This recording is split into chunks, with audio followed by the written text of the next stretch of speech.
Breaking. ISWAP claims responsibility for killing of two Igbo traders in Kano. Gunmen on Saturday night killed the door around Azubros Plaza off France Road, Sabongari in Kano. The Islamic State-backed faction of Boko Haram, the Islamic State West African Province, ISWAP, formerly known as Jamaat Ahi Asuna Ledawa Wadi Jinad, has claimed responsibility for the killing of two businessmen in Kano State. On Saturday, gunmen killed the door around Azubros Plaza off France Road, Sabongari in Kano. The deceased are Ifeanyi Elechukwu, age 41, who was the target of the attack, and his friend Chibuile Emmanuel, 33, who was shot in the leg, but eventually died at a private clinic in the state capital. Elechukwu, a battery dealer, was said to have been lured to his shop by one of the gunmen who pretended to be a customer. He was shot at close range and killed while his friend was chased and also shot. However, ISWAP in a statement said the attack was carried out by soldiers of the Caliphate. Now, Islamic soldiers, soldiers of the Caliphate, Islamic soldiers, more like. The terror group described Elechukwu as a Nigerian army spy. The latest claim by ISWAP comes a few days after it said its men attacked police checkpoints in Ondo and Edo states. ISWAP have claimed expansion into Abuja, Kogi, and Taraba in the last 6 months. Imeobi Igbo cautions Orji Kalu over loose statements against Igbo. Imeobi Igbo Forum, a social-political organization, has cautioned former governor of Abia State, Orji Kalu, over what they termed his recurrent and loose statements against the interest of Igbo. In a statement issued a day before yesterday via SMS and signed by its national president, Dr. Mike Ikegolo, the forum declared, "We have watched him dancing naked from a deceitful presidential ambition to Lawan presidential support and now rooting for an octogenarian. He's rooting for Tinubu, an old man." The statement further declared, "We ask, since when has shamelessness become the attribute of the politician?" That they were referring to Orji Kalu. His utterances have gotten more offensive against Igbo since his prison experience. Perhaps he doesn't want to go to prison again. We remind Nigerians that Igbo leaders emerge, but not by inheritance, election, or appointment. All right-thinking Nigerians know that for equity, justice, and fair play, 2023 belongs to the Southeast. For the security and economic crisis, our erstwhile political elites have plunged the country into all discerning minds, except the beneficiaries want to take back their country. Orji Kalu's aim is to poison the minds of other nationalities rooting for Southeast presidency. We therefore urge him to plant his eyes on his associates and see how much of a laughingstock he has succeeded in making himself.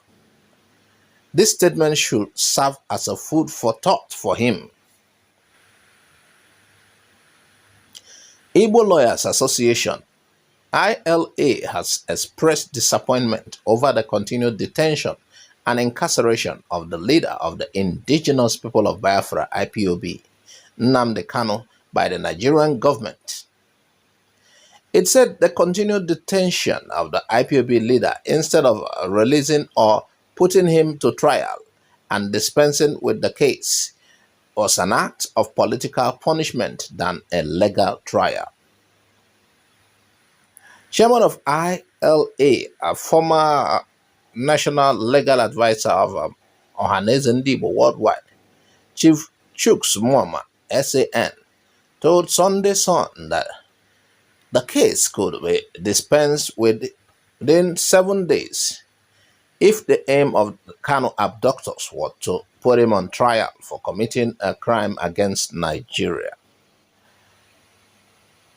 Kanu's predicament is more political than legal.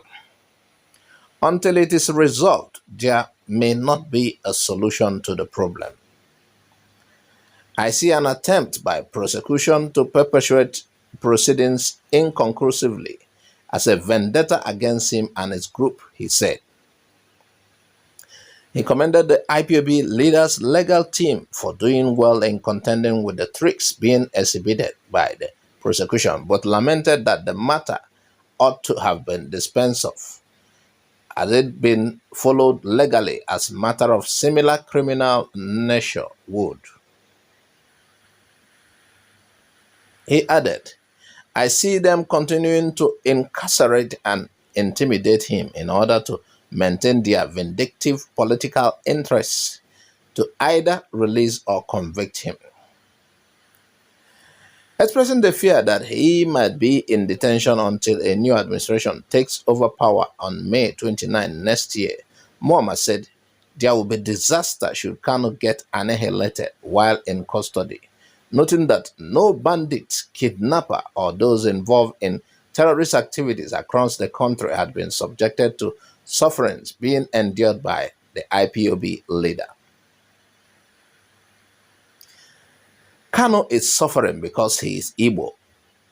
No bandit, kidnapper, or those engaging in terrorism in Nigeria has been subjected to what he is undergoing now.